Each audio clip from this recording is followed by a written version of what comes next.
Summer dusk, 1887. Dust Haven lay under a copper sky, the heat still clinging to the boards of the saloon porch. Hannah Doyle stepped out with her sewing pay wrapped in a cloth pouch, hoping the evening would let her pass unnoticed. But Roy Kelton came stumbling from the shadows, breath thick with whiskey, eyes bright with the kind of hunger she'd learned to fear long before her husband died. He caught her wrist hard enough to sting. The crowd watched, some with smirks, some with indifference. Inside her chest, a memory pressed like a bruise she never spoke of. Hannah tried to pull away, but Roy yanked her closer, his palm flat against her back. The laughter behind him rose. She whispered hoarsely, "Please, not here." He squeezed harder. Dust swirled around their boots like a warning, yet no one stepped forward. She lifted her eyes and found Elias Burke standing near the saloon door. He had once promised her help, promised her he'd look after her if times grew hard. "Mr. Burke," she whispered, barely audible. "Please." He turned his head away. The last of Hannah's strength folded. She pressed a trembling hand to her chest as Roy shoved her toward the porch post. "You should smile more," he said, breath hot on her cheek.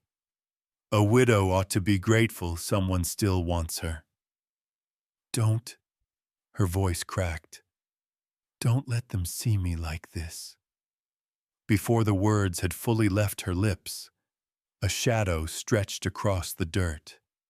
Long, steady, unhurried. Roy froze as Malachi Reed stepped from the road's edge, dust rising around his boots. Broad-shouldered, dark-skinned, quiet as a storm gathering over distant hills, he stopped only an arm's length away. His eyes lowered to where Roy's fingers dug into Hannah's wrist. "Let her go," he said. His voice was low, almost calm, but it filled the air thicker than the heat. Roy barked a laugh. "Look who's talking. You think she wants your help?" He shoved Hannah again, enough to make her stumble. Her hand clutched the fabric over her heart, where a small ring hung from a thin cord beneath her dress. A secret she kept close because it was all she had left. Malachi didn't raise his voice. He didn't reach for a gun. He simply moved, one step, one breath, and caught Roy's wrist. A twist, a shift of weight, and Roy collapsed to his knees with a strangled shout. The saloon went silent. Hannah stood frozen, breath sharp, unable to believe anyone had stood up for her at all. Malachi released Roy and straightened, his chest rising slow and steady. Dust shimmered in the dying light between them. "You're drunk," he said, "and she's done with you." Roy staggered upright, clutching his wrist, his pride more wounded than his body. "You'll regret that," he spat. "Both of you will." He stumbled back toward the saloon door, muttering threats. The crowd parted for him, but kept their distance from Malachi, as if his quiet held something dangerous. Hannah's breath trembled out of her. She couldn't look at him at first. She was ashamed of how small she felt, how many nights she'd let others speak for her, walk over her grief. "Thank you," she whispered, not meeting his eyes. "You're hurt," he said. "Let me walk you." She shook her head quickly. No, people already. He didn't push, didn't ask. He only waited. The sun dipped lower, throwing a thin band of gold across the road, catching on the metal locket of her hidden ring. She drew her shawl tight, suddenly cold despite the heat. He walked anyway, on the opposite side of the street, far enough that no one could accuse him of impropriety, close enough that Roy wouldn't dare return. Their steps fell in a strange harmony. Every few paces, Hannah felt his presence like a steadying hand she didn't quite trust yet. When she reached the end of the road, she looked toward her brother-in-law's home. The windows were dark except for one lantern burning low, its glow sharp with warning rather than welcome. She hesitated. Malachi stopped across from her, silent, waiting. She swallowed hard, voice barely more than breath. It's not safe in there. Dust blew across the yard. A shutter banged against the frame. Behind her, a door slammed somewhere in town. Elias Burke's voice floated faintly through the heat, laughing, carefree, as if her shame had never touched him at all. She closed her eyes. The ring beneath her dress felt heavy against her skin. Malachi's voice crossed the distance between them, steady as the ground itself. If that house isn't safe, he said, my fire's still warm. Hannah looked up at him, really looked. The dusk painted his face in soft lines, but there was nothing soft in the way he held her gaze. She didn't move. Couldn't. Another gust of wind swept the yard. Somewhere behind the dark windows, she heard her brother-in-law's raised voice, sharp, angry, familiar. She flinched, and Malachi stepped forward. Just one step, but enough to change everything. Evening deepened over Dusthaven, the kind that settled low and heavy, pressing silence into every doorway. Hannah froze at the shout from inside the house, her breath catching like fabric snagged on a nail. She couldn't make out the words, only the tone. Sharp, impatient. The same tone that had followed her since her husband died, and she'd become someone else's responsibility. She backed away from the porch gate. The lantern behind the window swayed, throwing long bars of gold across the yard like the slats of a cage. Across the road, Malachi Reed stood still as a fence post. He didn't call her name or ask what she planned to do. He simply waited, boots planted, shoulders squared, his hat rimmed with the last glow of daylight. The quiet around him wasn't empty. It held something steady, something she hadn't felt in a long time. Hannah held her breath, half expecting her brother-in-law to burst through the door. The silence that followed was worse, a silence that said she wasn't welcome unless someone needed to point a finger at her. She gathered her skirt and stepped back toward the road. Not toward Malachi exactly, just away from the place that should have been safe and never was. Malachi moved then, only a few paces, slow, giving her space to choose. Dust rose around his boots in soft spirals. You don't have to explain, he said. She lowered her head, shame warming her throat. People saw what happened out there. They already think. They'll think what they want, he murmured. You're not the one who should be ashamed. The words hit her harder than Roy's grip ever had.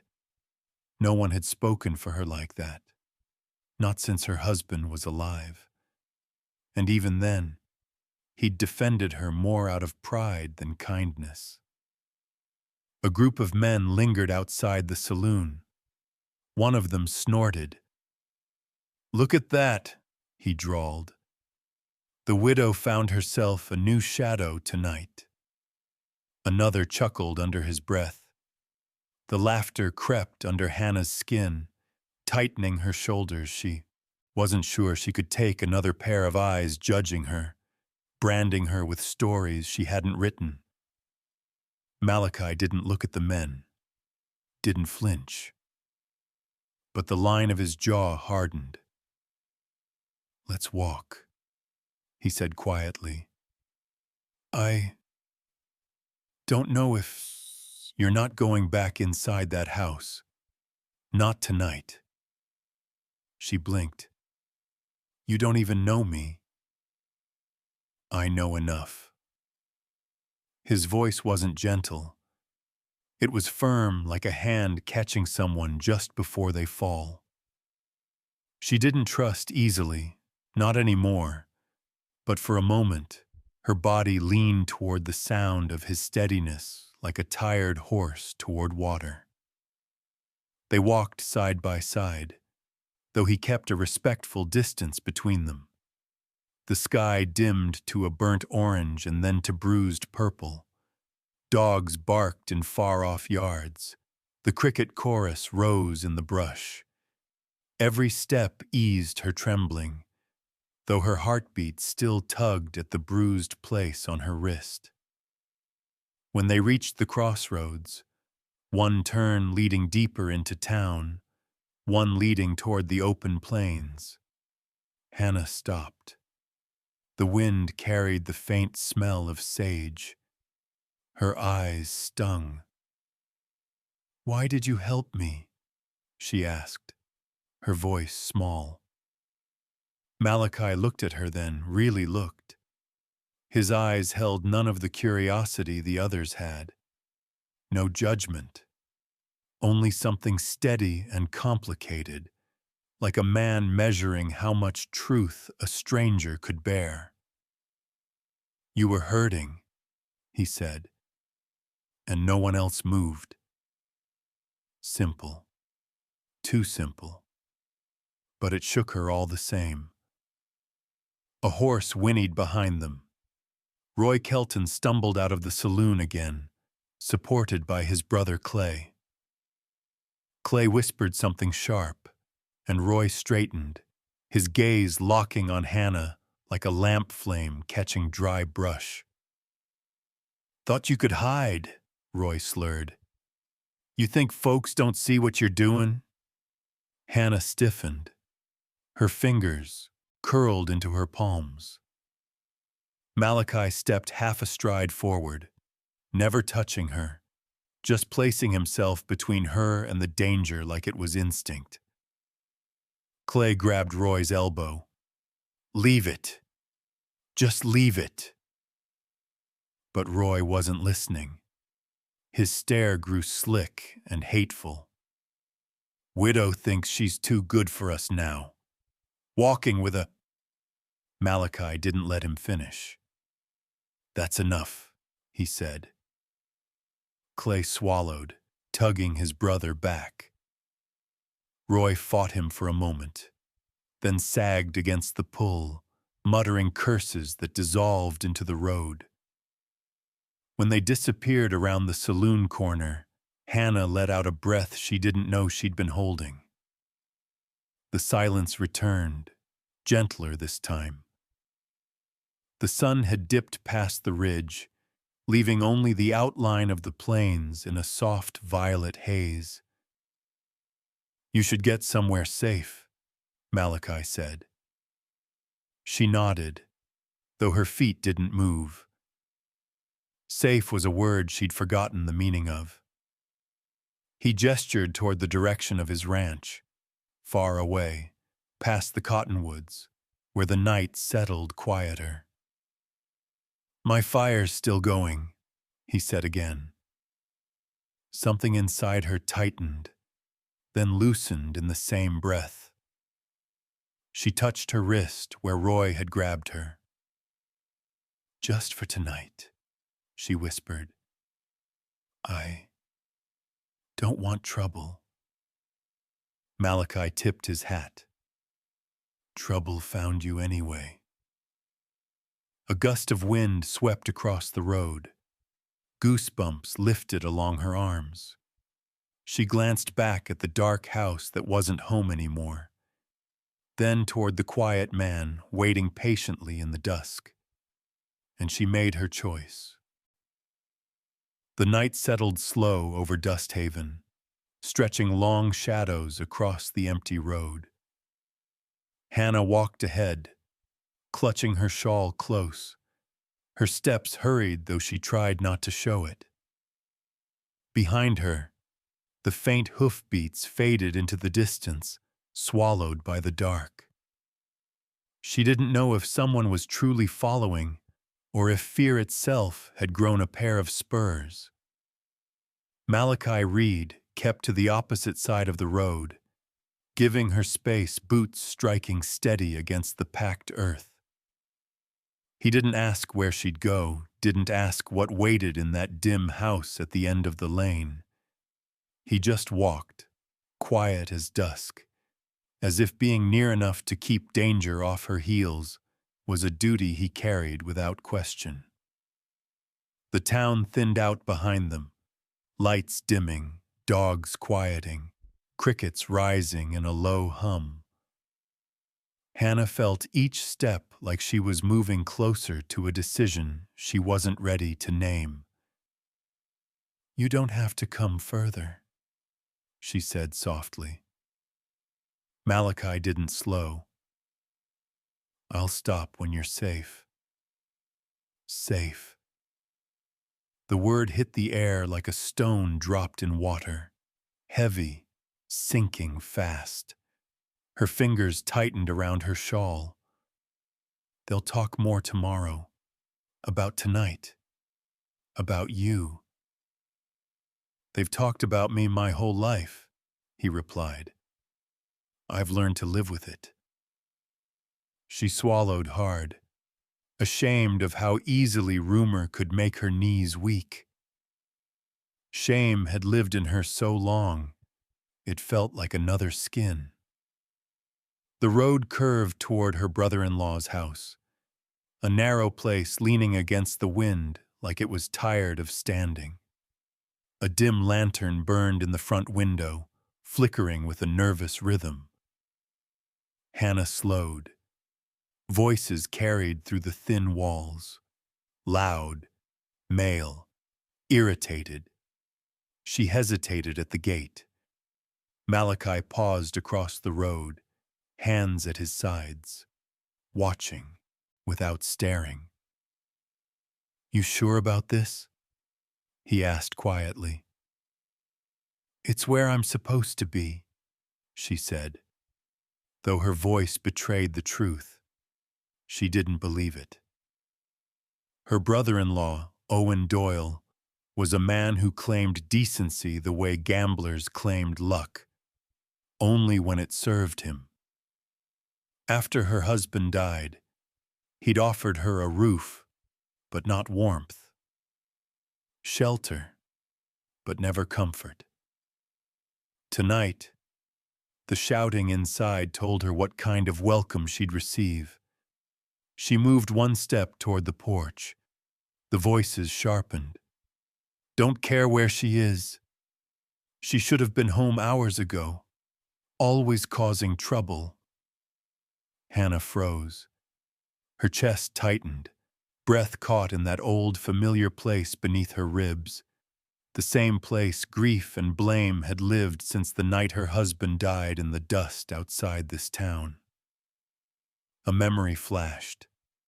Owen's hand slamming the table, the accusation in his eyes, the whispering of neighbors claiming she'd failed her marriage. Her foot slid back off the step. From across the road, Malachi's voice came low, steady. You don't owe them hurt just because they're family. The words struck deeper than she expected. She turned, eyes meeting his across the dim yard. The tension in her throat loosened, just a little. Inside, something crashed, glass shattering on wood. Hannah flinched. A moment later, the front door jerked open. Owen stood there, face red with drink, disappointment, and something colder. There you are, he snapped. Where have you been? Folks been talking. You think we need more shame on this house? Hannah lowered her gaze. Her voice barely held. I didn't do anything wrong. Owen scoffed. Doesn't matter.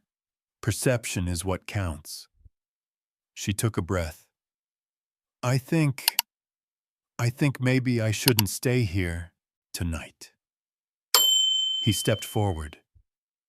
You're not making decisions. Your husband's gone, and that leaves you under my roof until I say different. Before she could answer, Malachi stepped closer, still on his side of the road, still not crossing the line she hadn't invited him to. But his presence alone shifted the air, like another voice joining hers without speaking. Owen's eyes flicked to him, jaw clenched. You, stay out of this. Malachi didn't answer. Hannah's heartbeat pounded in her ears. She turned back toward the house, the place she'd tried to call home since the funeral, and saw not comfort, but a cage waiting to close. I'm leaving, she whispered. What? Owen barked. I'm not staying here tonight. Owen took a step forward, hand rising as if to grab her arm. Malachi shifted, subtle but unmistakable. Owen stopped. Hannah stepped back from the porch, breath shaking. She didn't go to Malachi. She just moved away from the house, from the lantern flickering like judgment behind the window. The night seemed to hold its breath. Malachi met her halfway, not touching, not crowding, just matching her steps as she walked back to the road. You don't have to explain anything, he said. Her eyes stung. I don't know where I belong now. His answer came quiet, almost gentle. You're not lost. You're just done being hurt. She exhaled, a sound between relief and fear. Behind them, Owen shouted her name, full of outrage. She didn't turn back. The wind pressed against them as they left Owen's gate behind, kicking dust into thin spirals that trailed at their heels. Hannah walked fast at first, the rush of adrenaline still trembling in her knees. But her breath faltered as the road opened toward the plains. Fear had carried her out of that house. Exhaustion threatened to send her crumpling to the earth. Malachi noticed. Slow down, he murmured. You're safe now. Safe. She didn't know what that meant anymore. Not fully. But she let her steps ease, the night settling around them like a worn quilt, patched with moonlight, stitched with cricket songs. They followed a narrow path between the cottonwoods until the trees parted and revealed the faint glow of a fire ahead.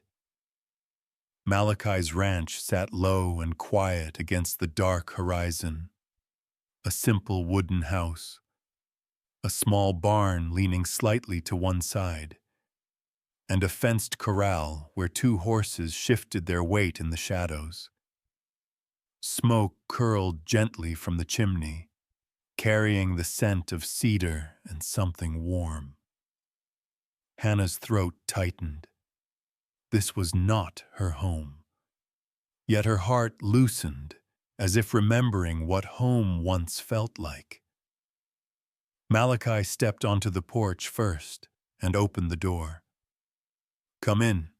Luke's awake, but he'll settle once he sees it's you." She paused at the threshold. "Are you sure I'm not?" "You're not trouble," he said, "just cold and tired." There was no judgment in his voice, no hesitation. She stepped inside. The warmth hit her instantly. A soft fire glowed in the hearth, casting orange light across the wooden floorboards.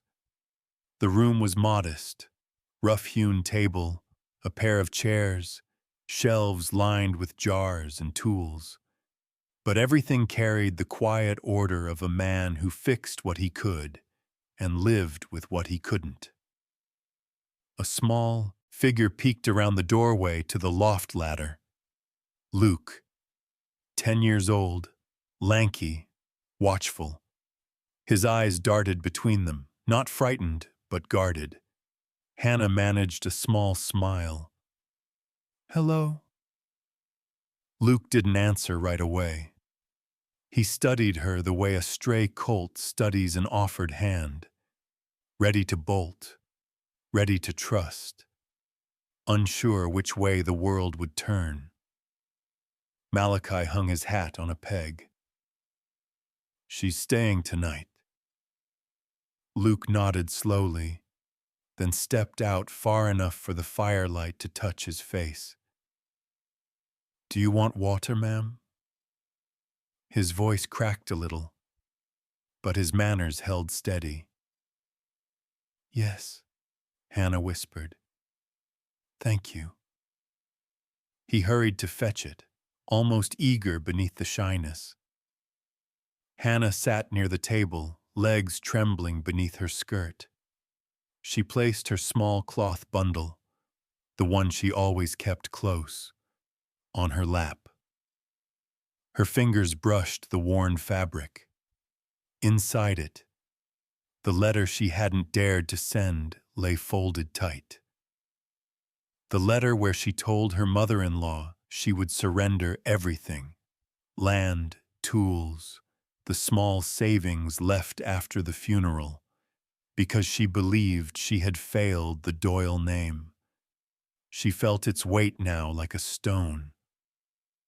Luke returned with a tin cup. She thanked him, and he nodded, quickly retreating to the stairs.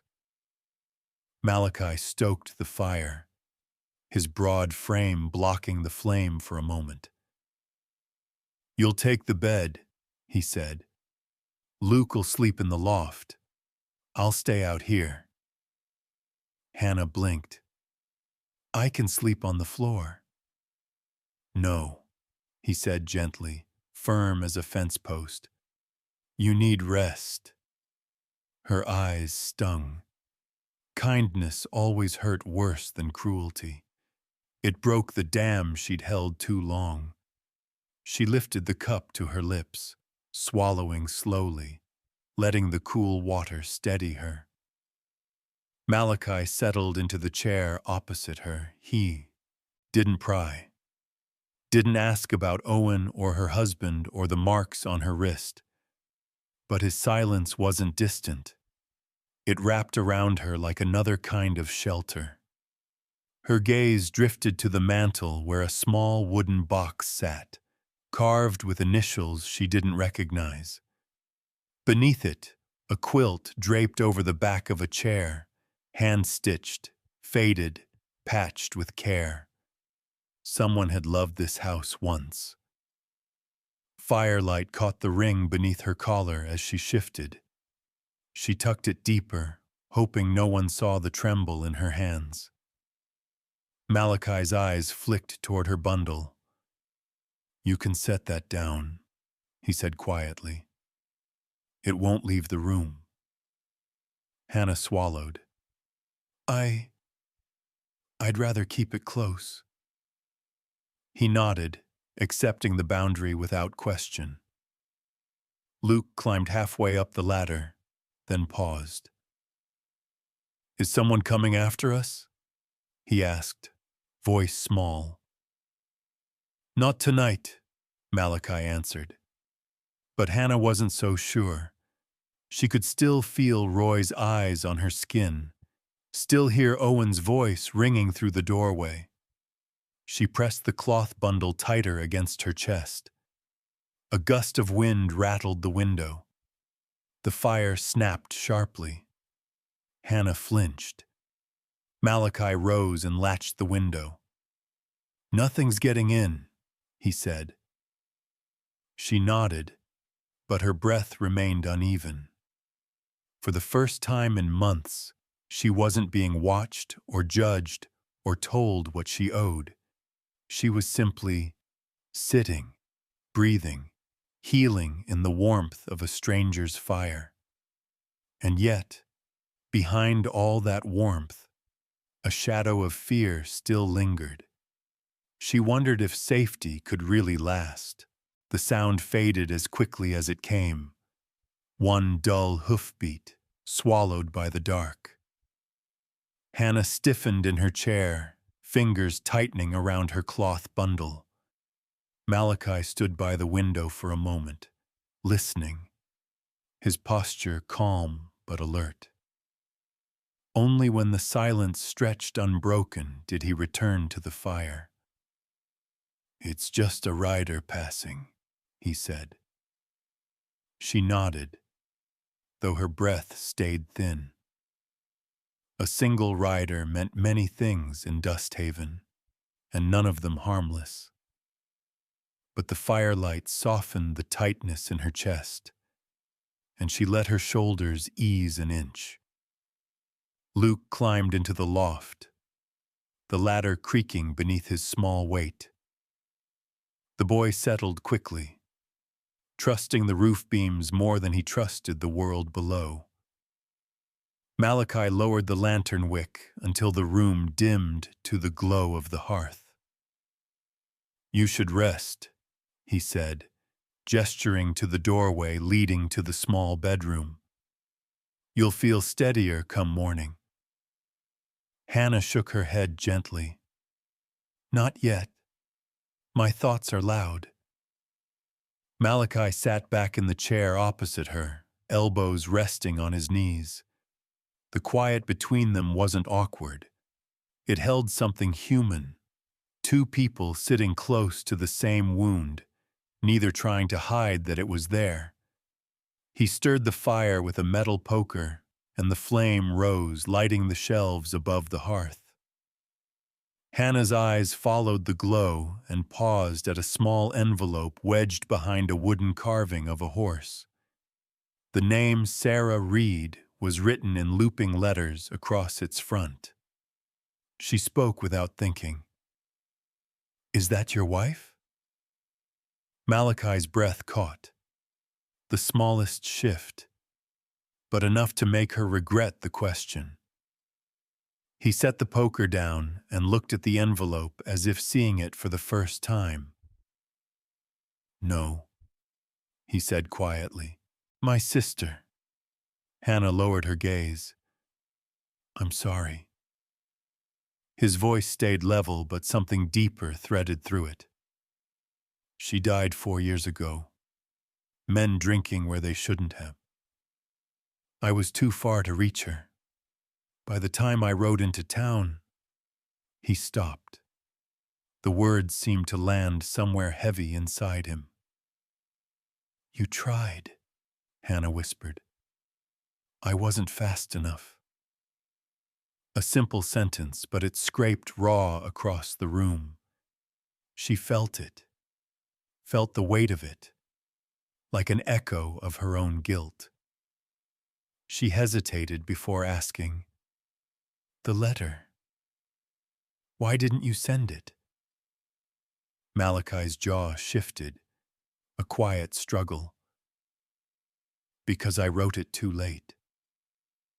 The fire popped, scattering sparks across the stone.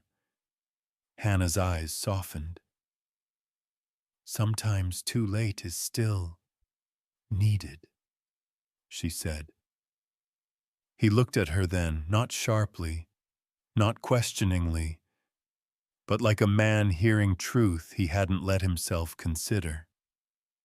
She held his gaze, wishing she had the kind of certainty she offered him.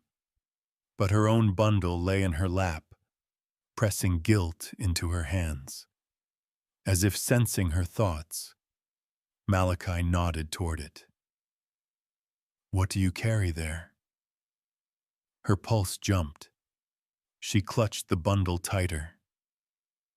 Just things that belong to me. I didn't mean to pry. I know. She swallowed. It's private. He didn't ask again, but her heart thudded against the cloth.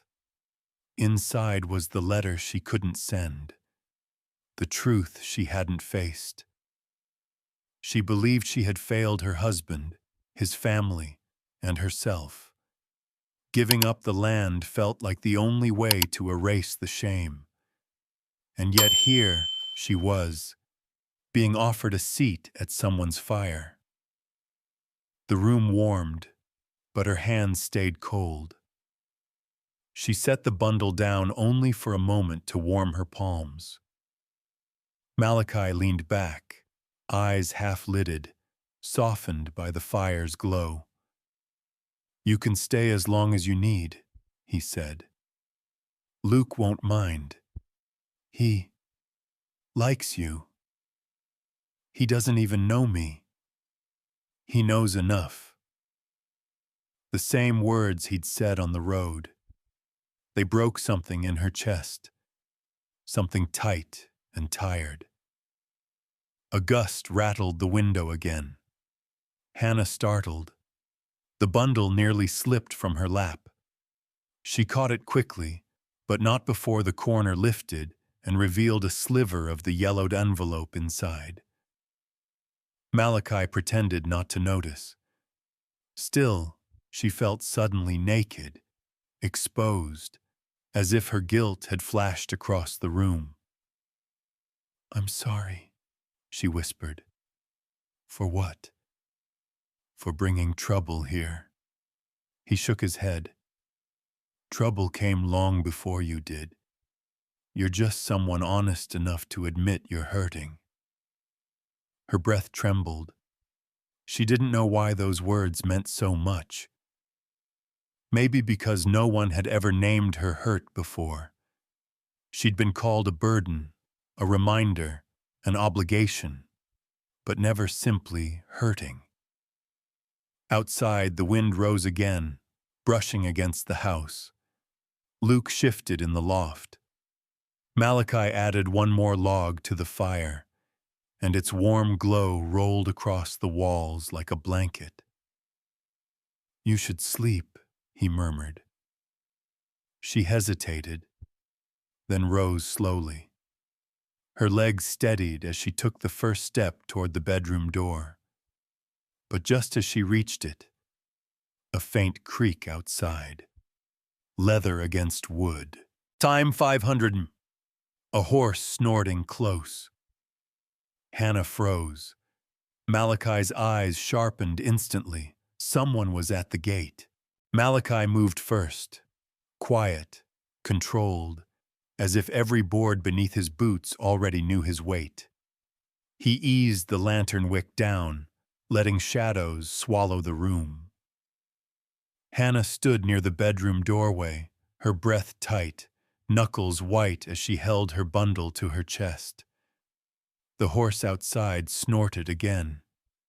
Footsteps scraped faintly against gravel. A low whistle. Someone signaling. Luke stirred in the loft. Is it Roy? He whispered. We'll know soon enough, Malachi said.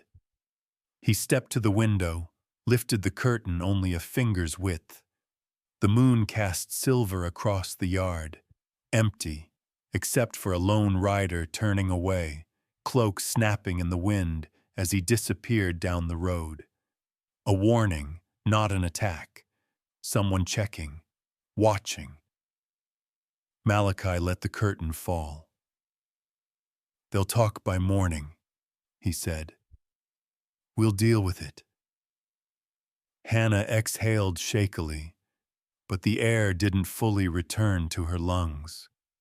She'd spent too many nights being blamed for things she didn't do to feel safe from rumor. Malachi watched her a moment, before nodding toward the bedroom. "Get some rest," he said. "You're safe here." She hesitated, then stepped inside, leaving the door slightly open. The bed was simple, the quilt patched with careful hands, hands that belonged to someone who once loved this home deeply. Hannah brushed her fingers across the fabric, feeling the faint scent of cedar and thyme. But sleep didn't come quickly. Even when the fire dimmed and Malachi's steps quieted, her mind replayed the voices of Dusthaven, the weight of Owen's anger, the sting of Roy's grip, and beneath it all, the ache of her secret letter pressed against her ribs. By dawn, she had slept only in fragments. When she stepped outside the room, Luke was already at the table, swinging his legs. Malachi poured water into a tin basin. "Morning," he said softly. She nodded, her voice not yet steady. "Thank you for last night." "You don't need to thank me." But she did. Not for the shelter, for believing her without question. After they ate, Hannah gathered her shawl, expecting to stay inside while Malachi worked the yard. But he stopped near the porch, hat in hand, gaze fixed on the horizon toward town. "You'll want to come with me," he said. "There'll be talk." Her stomach tightened. "Already?" Luke answered before Malachi could. "Widow Cora rode past at first light. She saw your shawl on the rail." Hannah's breath hitched. Cora was kind in her own way, but carried gossip like others carried prayer books. By now, half the town knew Hannah had spent the night at Malachi Reed's ranch. Her cheeks warmed with shame. "This is my fault." "No," Malachi said evenly. "This is theirs." They rode into Dusthaven together. Malachi on his tall bay horse, Hannah walking beside him for the last stretch, so as not to feed the fire of rumors. Yet even at a distance, she felt eyes on her. Curtains twitched. Men paused in their work. The weight of judgment clung to her skin like grit. The church bell tolled across town, slow, heavy. Hannah flinched at the sound. Bells had marked too many turning points in her life. Her wedding, her husband's funeral, the day she moved into Owen's house. Now, another moment waited on its note. The pastor stood outside the chapel, hands folded. His expression was not unkind, but lined with something close to pity. "Hannah," he greeted, "may we speak inside?" She followed him into the modest chapel, Malachi waiting near the doorway. Sunlight filtered through the dusty windows, painting long streaks across the pews. The pastor took a breath. "There are rumors, unfair ones, but rumor has never needed fairness." "I did nothing wrong," Hannah whispered. "I believe you," he said gently. but others will not. Not because of what you did, but because they've already decided who you are. Her throat tightened. She looked away, toward the altar where a simple wooden cross cast its shadow. Hannah, the pastor hesitated. There is more you should know about your husband. She froze. He was not the man people said he was. I saw him drunk more than once. Saw him raise his voice when he shouldn't. You carried more of his burdens than anyone knew. Her breath faltered. The secret she'd shouldered alone suddenly cracked open. Malachi watched from the doorway, concern etched in the quiet set of his shoulders. Hannah forced a whisper. Why didn't you tell me? Because he was grieving. Because you were trying. Because sometimes truth waits for the right moment. Her eyes burned. She pressed a hand to her stomach, trying to steady herself. Everything she had believed about duty, about failure, about what she owed the Doyle name, shifted under her feet. She'd spent years shrinking herself to fit the grief of a man who hadn't carried hers. Outside, voices rose. Clay Kelton's deep tone, heavy boots thudding on the church steps. Malachi straightened. The pastor's face paled. They're looking for you both. Hannah's breath caught again, sharper this time. Clay Kelton filled the church doorway like a slab of shadow, arms crossed, jaw tight. Two deputies lingered behind him, young, uneasy, men who followed trouble only because their badges demanded it. Hannah stiffened beside the pew, her fingers twisting the edge of her shawl. Malachi stepped forward, not aggressively, just enough to stand between her and the approaching storm. Read, Clay said, spitting the name like a kernel he couldn't swallow. Sheriff wants a word, now. Malachi didn't move. I'm here. Clay glanced past him at Hannah, eyes sharp with accusation. Not surprised to find her with you again. Seems she keeps ending up in the wrong places. Hannah's breath hitched. The pastor bristled, but Malachi raised a calm hand. Watch your words, he said. Or what?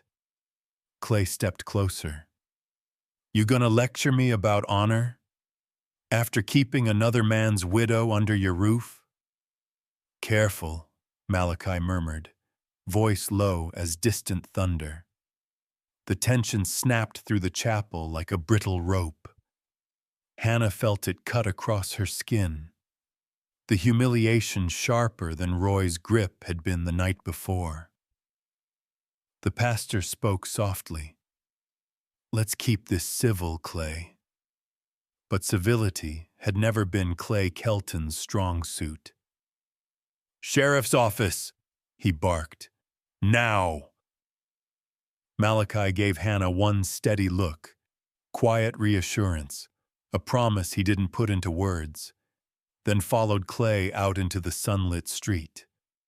Hannah trailed behind, unwilling to be left alone with her thoughts or the growing crowd. Dust Haven had already begun to stir.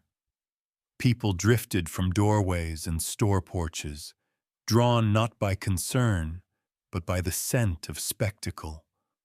Murmurs rippled like dry grass in the wind. Reed fought Roy last night. She slept at his ranch. Widow Doyle ain't so innocent. Each whisper boiled shame under Hannah's skin. Malachi didn't react. He walked with the same unhurried strength he carried everywhere, making the murmurs look small in comparison. Inside the sheriff's office, the air was cool, heavy with tobacco and old paper. The sheriff, a worn man with gray in his beard, leaned back in his chair. He didn't look angry. That somehow felt worse. "Morning, Reed," he said. "Heard you laid hands on Roy Kelton last night." "I stopped him from hurting someone," Malachi replied. Sheriff nodded slowly. "That ain't what Roy said." Clay cut in. "He says she came on to him. Says Reed misunderstood." Hannah felt the words slice through her. "That's a lie. He pulled me off the street." Clay's jaw twitched. "No one asked you." Malachi's eyes darkened, but he stayed still. "She's telling the truth." Sheriff's gaze drifted between them, measuring the room. Then he folded his hands on the desk. "Thing is, town's been on edge. Folks don't want trouble between families. And Roy claims you provoked him." Malachi's voice sharpened. "I didn't." "Doesn't have to be true," Clay muttered. "Just has to settle things." That was when the real meaning landed. This was about convenience, not justice. Sheriff sighed. "There's an easy way, Reed. Just say you misread the situation. Say the widow was overwhelmed. Roy walks away. You walk away. Everybody breathes easier." Hannah's lips parted in disbelief. "You're asking him to lie?"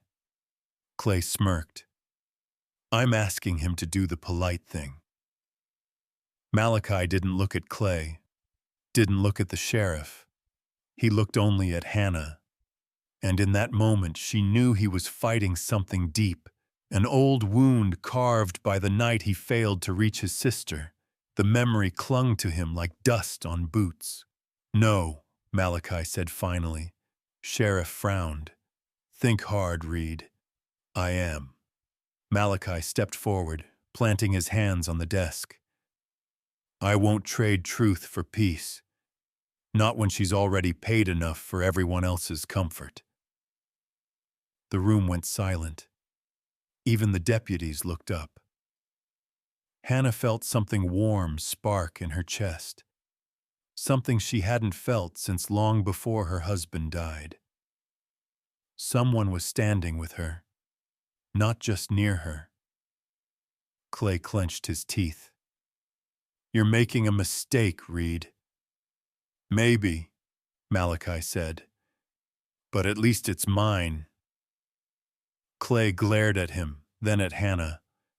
"Fine, but don't expect this town to look kindly on you after this."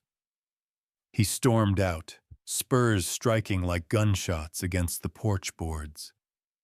The sheriff sighed deeply. "You two should go. Trouble's coming whether you meant it or not." Malachi nodded once. He turned to Hannah. "Let's get you home." She shook her head. "It isn't home." "Then we'll find where it is," he said simply. Those words almost brought her to tears. They stepped into the bright sun, side by side. The street had gone quiet, as if Dust Haven itself were holding its breath. A breeze swept through, warm, dry, carrying the tang of dust and the promise of a gathering storm. At the far end of the street, Hannah spotted Roy leaning against the saloon rail, staring at them with a smile too calm to be harmless. Hannah kept her eyes on the dirt road, refusing to look back at the town. She could feel it, the weight of the place, pressing on her skin like the heat of the sun. Roy's eyes still burned in her mind, the ugly glint of malice. And the whispers would never stop. She had learned that much already. Malachi didn't say much as they walked toward the edge of town. His steps were quiet, like he had learned long ago to let the world speak for itself. Hannah's heart thudded in her chest, heavy with regret, fear, and a strange, almost reckless hope. She had spent so long trying to be what others wanted her to be. Daughter, widow, sister, always trying to fit into the narrow roles everyone gave her. But now, here she was, choosing something else, something for herself. The wind kicked up, swirling dust and small pebbles at their feet. It was the kind of wind that spoke of change, rough, sudden, and unstoppable. The same kind of wind that had blown through her life, uprooting everything she thought she knew. Malachi stopped in the shade of a cottonwood tree, looking up the road toward his ranch, where the dark outline of the barn stood stark against the fading sky. He didn't need to ask her if she was ready. He already knew. "Don't turn back, Hannah," he said softly, almost as if he were reading her thoughts. His voice was steady, but she heard the edge of something in it. A warning. Or maybe just the weight of knowing what came next. She paused, her breath catching in her throat. She could hear the faint rumble of horses in the distance, the sound of riders moving steadily closer. Her heart skipped a beat. Roy and his crew were never far behind. "I'm not going back," she whispered, though her voice wavered. "But where do we go from here?" Malachi glanced at her, his dark eyes calm but piercing. "We go forward," he said simply. "There's nothing left for you in Dust Haven." He didn't speak of her brother-in-law's house, didn't mention the sheriff, or the people who had decided what kind of woman she was. He just offered her the same quiet certainty he had since the night she had shown up on his doorstep, desperate and alone. But forward meant something she hadn't thought of before, something terrifying and freeing all at once. It meant she had to choose her path, not the one the town would write for her. It meant accepting whatever came next, without knowing if it would be safe or if the storm she'd been running from would finally catch up to her. She looked at him, really looked at him for the first time since she arrived. Malachi wasn't like anyone she had ever known. He carried his past like an old wound, but he wore it with a quiet grace, not burdened by it, but shaped by it. He was the kind of man who lived in the truth of his choices, no matter how hard they were. "You're sure about this?" she asked, her voice barely above a whisper. Malachi didn't answer right away. He didn't need to. He just nodded, once, his face steady, and then turned his gaze back to the horizon.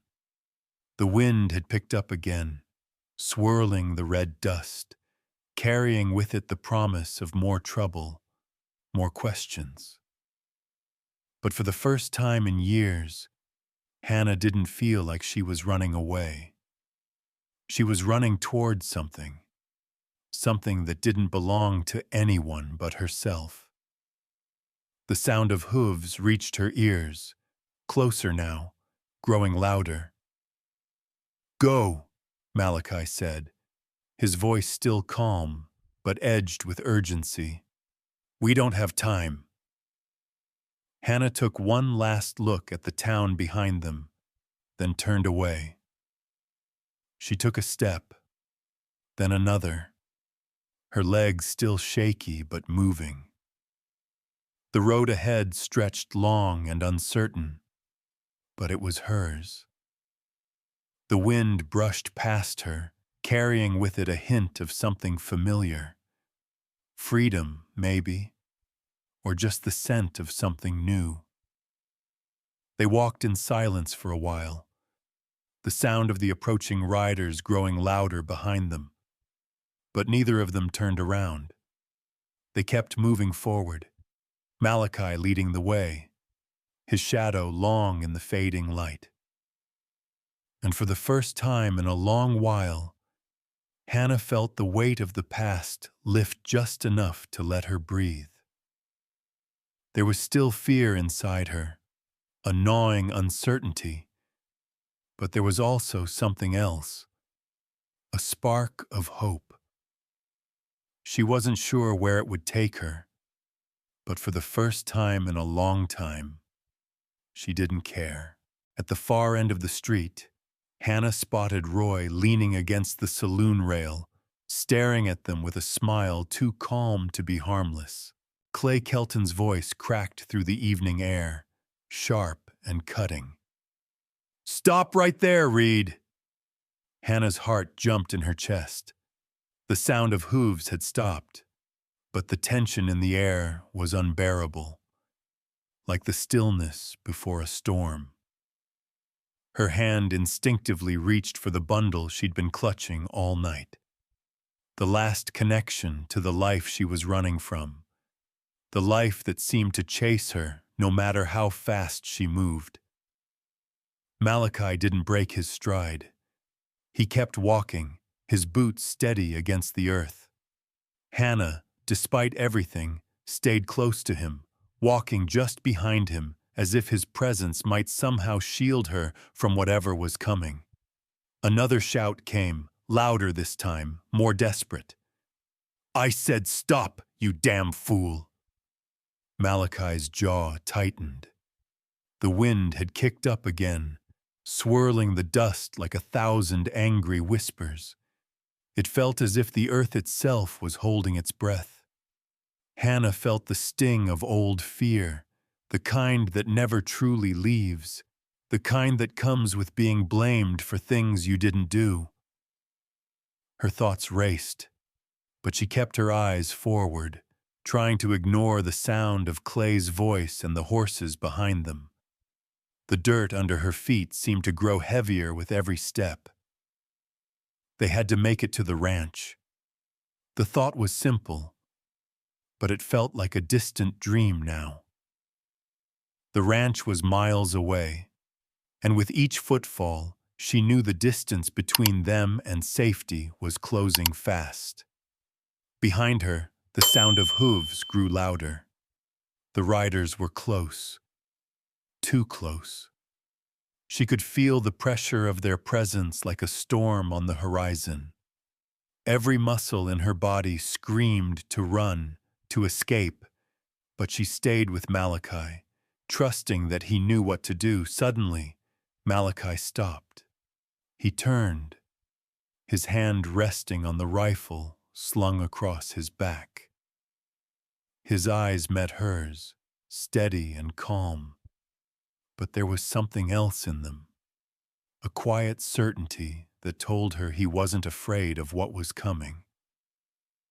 "You need to stay behind me," he said, his voice low, rough with purpose. Hannah nodded, barely able to breathe. She stepped back, just enough to give him space. She didn't need him to say anything else. She trusted him more than she trusted herself. Then, with a smooth motion, Malachi turned and walked toward the road. He didn't draw the rifle yet, didn't need to. But the quiet confidence in his posture made her believe that he would if he had to. The riders emerged from the dust. Clay led them, face twisted in anger, Roy just behind him, his eyes gleaming with malicious intent. The other men flanked them, some with rifles, others with pistols. Hannah's breath hitched. "Malachi Reed," Clay called again, his voice mocking now. "Thought you could just walk away from this? You think we'd forget about a woman like her?" He jerked his chin toward Hannah, the accusation clear in his tone. "I didn't ask for your trouble," Malachi said, his voice steady but low, like the growl of thunder. "I'm not going to let you drag her back into your mess." Clay sneered, his hand resting on the handle of his pistol. "She's our business, Reed. She's property." Hannah's heart clenched. The words burned like salt on an old wound. Property. That's all they'd ever seen her as. "I'm not going anywhere with you," she said, her voice louder now, cutting through the tension like a knife. "I'm done being anyone's property." Clay's sneer faltered, and for a moment, the silence between them stretched out, thick and heavy. His eyes flicked to the other men, then back to Malachi, and his lip curled into a grin that didn't reach his eyes. "You're making a big mistake, Reed," he said. "You don't get to decide who's going to pay for your little games." Without another word, Clay reached for his pistol. It was a blur of motion. Malachi stepped in front of Hannah, his body blocking her from view, and before she could blink, Malachi's rifle was in his hands. The sound of the rifle cocking was louder than the wind, louder than the thunder in the distance. The men froze. "I won't say it again," Malachi said, his voice hard as stone. "Get off my land." For a long moment, no one moved. The wind howled in the distance, but everything else was silent. Hannah's pulse pounded in her ears as she watched Malachi, his dark eyes unwavering, his body tense but steady. Clay shifted, eyes flicking between his men. "You think you can scare me off with that? You're wrong, Reed. This ain't over." Malachi didn't flinch. He held Clay's gaze, rifle steady in his grip. "I don't need to scare you," he said. "I just need you to leave." The standoff held for a beat longer, then slowly, reluctantly, Clay motioned to the others. One by one, the riders turned their horses, muttering under their breath as they backed away, eyes still on Malachi. But they didn't leave without a final threat. "You'll regret this," Clay shouted over his shoulder. Malachi didn't respond. He simply watched them ride off, his rifle never lowering until the last rider disappeared into the distance. Hannah exhaled a breath she hadn't realized she was holding. Her body shook, but Malachi didn't turn to her. He stood there for a long moment, watching the dust settle, watching the horizon where the riders had vanished. Finally, he turned, his face unreadable. "You're safe for now." She nodded, but her heart still raced. The fight wasn't over. It had only just begun. The wind had shifted, the oppressive heat of the day giving way to a cooler breeze. It carried the scent of cedar and dry grass, the land that stretched out for miles, untamed and open. Hannah stood beside Malachi, feeling the weight of everything she had just left behind and everything that lay ahead. Malachi's gaze was fixed on the road ahead, but there was something softer in the way he held himself, as if the confrontation had not worn him down, but merely strengthened his resolve. He was quiet. His eyes narrowed as if he were listening for something far beyond the horizon. Hannah felt the pressure building in her chest, the weight of choices, the weight of the town she was trying to escape, the town that had already decided who she was. She had lived her life as someone else's reflection, someone's daughter, someone's wife, someone's widow. But here, In the silence of the open plains, she realized she had no reflection. She was just herself. "I don't know what I'm supposed to do," she said quietly, more to herself than to Malachi. "You've already done it," Malachi replied, his voice steady. "You're here." She glanced at him, her heart heavy. "But that's the problem. I don't know where here is. I don't know where I belong." Malachi took a step closer, his boots crunching on the dirt. The sky above them was clear, the fading light casting a golden glow on the earth, painting everything in hues of orange and purple. But Hannah didn't see the beauty of the land. She only saw the distance between her and everything she thought she knew. "Here," Malachi said, "doesn't have to be a place. It's the people you choose to stay with." Her breath caught in her throat. People. He was offering her something simple, something she had never truly been given. Belonging. In Dust Haven, she had always been an outsider.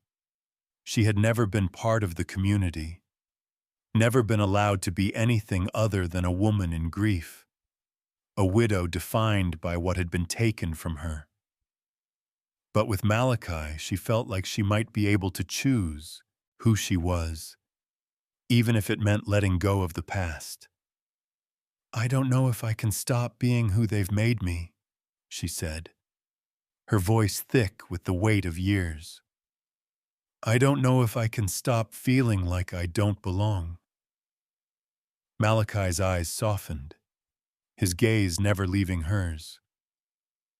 "It's not about stopping. It's about choosing something else. Something that's yours." She looked away, her thoughts swirling like dust in the wind. Malachi was offering her more than a place to stay. He was offering her freedom. The freedom to be herself, not the version of herself defined by others, but the woman she was when she was alone, when no one else was watching. She thought of her late husband, of the man she had loved, and yet, who had never seen her as more than someone to be cared for, someone to be protected. He had never given her the space to be anything other than his wife. And now, in the absence of him, in the absence of that role, she was lost. She didn't know who she was anymore. But here, with Malachi, she felt a flicker of something, something she hadn't allowed herself to feel in years. Maybe it was hope. Maybe it was the possibility of a new beginning. "I don't know how to do this," she said, her voice soft. "I don't know how to let go of everything I've been carrying." "You don't have to do it alone," Malachi said, his voice low but steady. "You're not alone." Her heart thudded in her chest. The truth of his words settled around her like a blanket. She had been so used to carrying her burdens in silence, to enduring the weight of her own guilt, her own pain, without ever asking for help. But now, standing here with Malachi, she realized that she didn't have to carry it all by herself. She didn't have to be the woman who always endured, always stood strong without letting anyone see the cracks. "I've been carrying it for so long," she whispered. "I don't know what it feels like to be free." Malachi's gaze softened, and for the first time he stepped closer, his hand resting lightly on her arm. "Freedom doesn't come all at once," he said, his voice almost a whisper. "But it starts with knowing you don't have to face it alone." The words settled into her chest like a slow, steady fire. She had always thought that freedom was something she could only dream of, something that others were allowed to have. But here, in the quiet of the plains, with Malachi standing beside her, she realized that freedom was within her reach, if only she was brave enough to take it. "I'm not afraid of the town anymore," she said quietly. "I'm afraid of what happens if I leave it all behind." Malachi's hand gently squeezed her arm, and he gave her a small, reassuring smile. "Leaving it behind doesn't mean you forget it. It just means you don't let it define you anymore." Her heart twisted with a mix of fear and relief. Could she really let go? Could she truly stop being the woman defined by what had been taken from her and become someone new? The wind kicked up again, stronger this time, a reminder that the world kept moving, whether she was ready or not. The sound of a rider's approach cut through the silence, distant at first, but drawing nearer. She turned toward it, her breath quickening. Malachi straightened. "We'll deal with whatever comes next." But the sound of the rider was unmistakable now, closer, almost at the gates of the ranch. Hannah's heart pounded. The wind had shifted again by the time they reached the heart of Dusthaven, the air now thick with the scent of damp earth and the faintest hint of rain. Malachi walked at her side, steady and unmoved, his eyes scanning the street.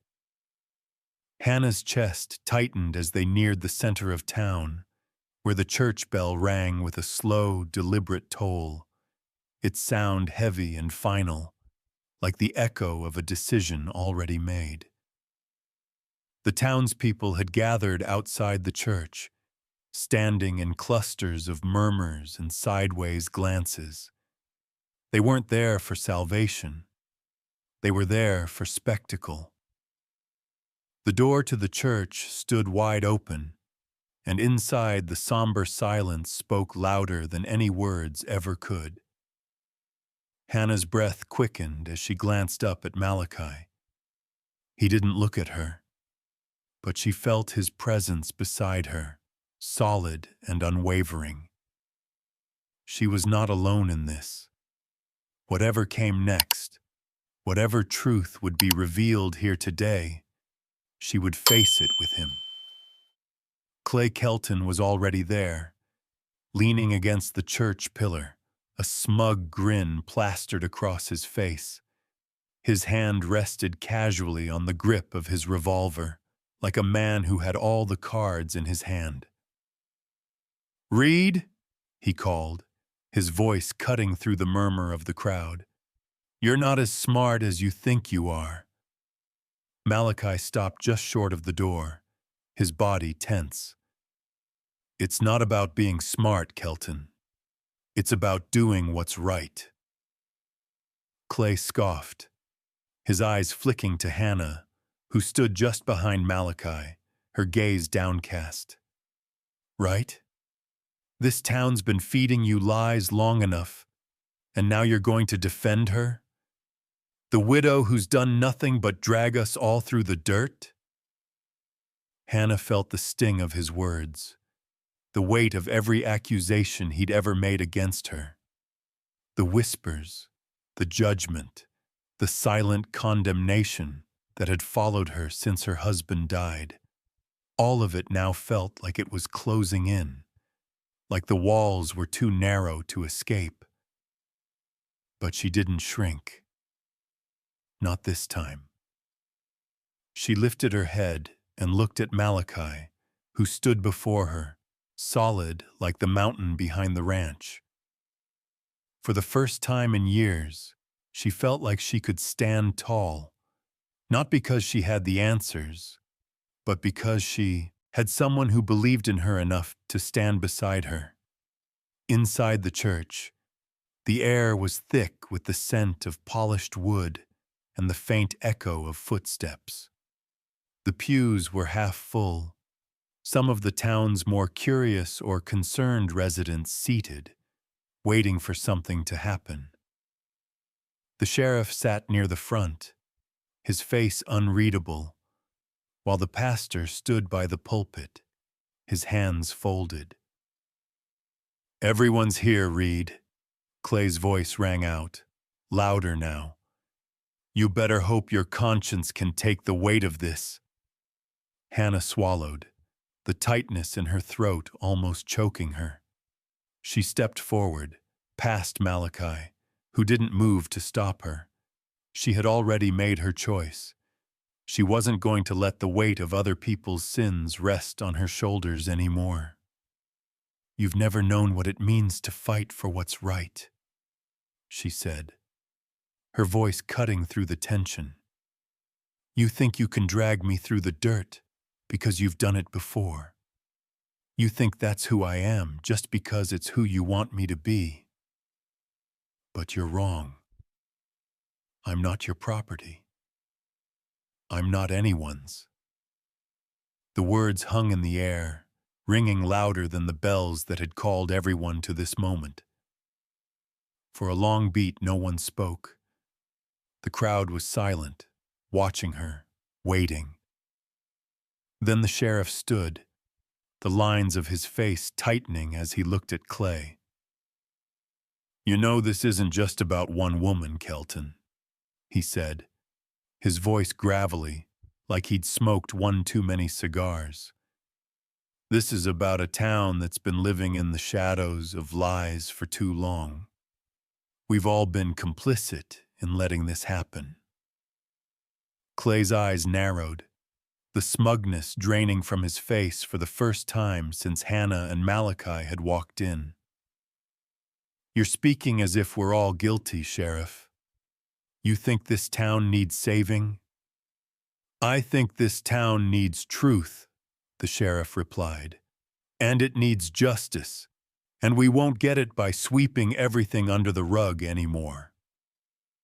Malachi's gaze remained fixed on Clay, his hand still resting lightly on the rifle slung over his shoulder. The threat wasn't in the rifle. It was in his presence, in the way he stood unyielding, refusing to bend to the weight of what the town had expected from him. "Enough," the pastor said quietly, stepping forward. "We don't need to add violence to words. Let the truth speak for itself." The pastor's voice was calm, but it carried a weight Hannah hadn't expected. He hadn't been her ally before, but now, in the silence, she saw the sincerity in his eyes. He wasn't going to let this town destroy her any more than he was going to let it destroy Malachi. The pastor gestured toward the back of the church, where the door creaked open. "We've heard enough. Let us take this outside, where truth can finally breathe." Outside, the wind picked up again, howling across the empty streets, sweeping away the dust and the rumors. As Hannah stepped onto the porch, the full weight of the crowd's gaze followed her, but she didn't shrink. She didn't falter. This time she would speak her truth. This time she would stand for herself. "Tell them," Malachi said quietly, stepping to her side, his hand brushing against hers. "Tell them what they need to hear." And for the first time in years, Hannah knew exactly what she needed to say. The sun hung low in the sky, casting its golden light across the quiet street of Dust Haven. Hannah stood at the edge of the crowd, feeling their eyes on her, heavy and judgmental. But this time she wasn't shrinking. This time she was standing tall. The church bell tolled once again, its sound heavy and final, as if the town had already decided what was to happen next. But Hannah wasn't about to let them descend for her anymore. Malachi stood beside her, his presence solid and steady, like a mountain in the storm. The sheriff stood across from them, flanked by Clay Kelton and his men, all of them waiting for something, waiting for her to break, waiting for her to apologize. But she wouldn't.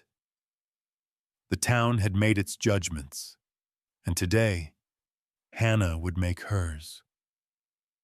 "You're not going to take me back," she said, her voice steady, cutting through the tension like a knife. "I'm not anyone's property anymore." The crowd shifted. For the first time, their whispers stopped, their eyes no longer full of judgment, but curiosity. Hannah felt the weight of their gaze, but she didn't look away. She kept her eyes on Malachi, who was standing beside her, unwavering. "I'm not asking for forgiveness," she continued, her voice growing stronger. "I'm asking for the chance to live on my own terms, and I choose to do that here, with him." The sheriff watched her closely, his expression unreadable, but he nodded slowly. "The truth's been spoken," he said. "It's done." Hannah felt something inside her loosen. The truth, her truth, had finally been set free. She didn't know what would happen next, but for the first time in a long time, she didn't feel like she had to hide from it. Clay Kelton stepped forward, his face twisted in anger. "You think you're done? You think this is over?" he sneered. "I'll make sure the whole town knows what you've done." Malachi's hand rested lightly on the rifle at his side. "Let them know," he said, his voice calm but firm. "Let them see the truth." The wind picked up again, swirling dust at their feet, but it didn't feel as harsh now. The sky, once heavy and oppressive, seemed to lighten. For the first time, the weight on Hannah's chest began to lift. She wasn't running anymore. "I'm done being someone else's version of what's right," she said, her voice loud and clear. "I'm choosing who I am." She turned to Malachi, and for the first time, their gazes met, not out of obligation, but out of something deeper, something that had formed between them in silence and understanding. He didn't need to say anything. His presence was all the assurance she needed. The sheriff gave a nod, signaling that the moment had passed. The crowd began to disperse, some of them murmuring, others walking away with their heads down. But Hannah didn't care anymore. She had done what she needed to do. She walked toward Malachi, her steps sure and steady. "Thank you," she whispered. He looked at her, his eyes soft but steady. "You don't need to thank me. We've both been waiting for this moment." As they stood there, side by side, the sun dipped lower, casting a final warm light over the town. And for the first time, Hannah felt like she was finally stepping into the future. Not as a widow, not as someone defined by the judgments of others, but as a woman who had made a choice for herself. Behind them, the church bell tolled again, but it was no longer a sound of judgment. It was a sound of new beginnings. Thank you for joining us on this emotional journey through "A drunk threatened her safety. A black rancher protected her honor." We've witnessed how courage, truth, and compassion can break the chains of the past, even when the weight of judgment feels unbearable. Through Malachi's steady strength, and Hannah's brave choice to reclaim her life. We've seen the power of standing up for what's right, no matter the cost. As we wrap up this chapter of their story, it's a reminder that it's never too late to choose your own path. Just like Hannah, we all have the opportunity to step into a future free from the burdens of the past. It's a journey that requires both strength and grace, and sometimes all we need is the courage to walk forward with those who believe in us. We'd love to hear your thoughts on this story. Did you connect with Hannah and Malachi's journey? What part of their story resonated with you the most? Your experiences and reflections are so valuable, and we encourage you to share them in the comments below. If you enjoyed this story, please give us a like. Your support helps us bring more stories that matter, stories of love, redemption, and the kind of strength that comes with age and experience. And don't forget to subscribe to our channel so you never miss an episode. We have many more heartfelt Western tales waiting to be shared with you. Thank you once again for being a part of this incredible community. As we grow older, we realize that our stories are what connect us, what make us stronger, and what help us see the world with wisdom and love. We look forward to continuing this journey with you. Until next time, take care, and may your heart always find the courage to stand tall.